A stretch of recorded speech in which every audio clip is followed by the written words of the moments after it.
Yeah, it's pretty deep. So, craziest day of my life is probably getting diagnosed with cancer. Literally, I got a record deal the same day I got diagnosed with cancer, my first record deal. We're getting the paperwork ready, and it was a Friday, and it was like Monday, things are gonna start happening. I left the label being like, this is it.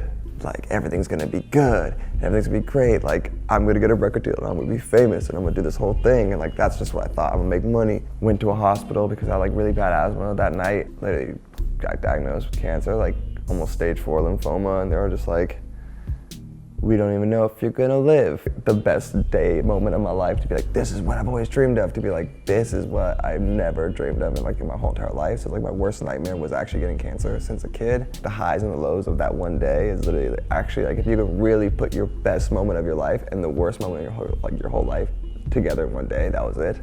It wasn't even like let's figure out a process. It was like the next day I'm in the hospital. I'm getting ready to do chemo. I'm doing all that stuff. I have to do like 2 surgeries in one like week. And it's like a chest surgery to do a biopsy, and it's all this stuff. We're just like, I went from being totally normal, getting ready to like, I'm gonna make music and go on tour, to being like, I'm pissing myself, like for real. Once I understood that, it was like more of like, you have to fight and mentally be prepared, and like nothing else matters except like surviving. And one of the first chemos, I met this woman named Bonnie, and she was just explaining to me like, what do you love to do? And I was like, I love to make music. This is right before I started my first chemo, but they're putting the needle in my veins. I'm about to start the treatment. She grabs my hand, she's like, this shit's gonna hurt, like, you know, and like she was just holding my hand and looking me in the eyes, like in my soul, and she's like, no matter how sick you are, how tired you are, how bad you're feeling or whatever, it's just, you always put the music before cancer. So now you have something to put before cancer. Cancer always comes second.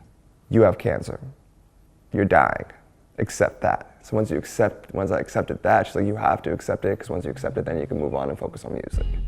She's like, there's no woe is me, there's no time for that, there's no time to like feel bad for me. It's like, you have cancer, that's it.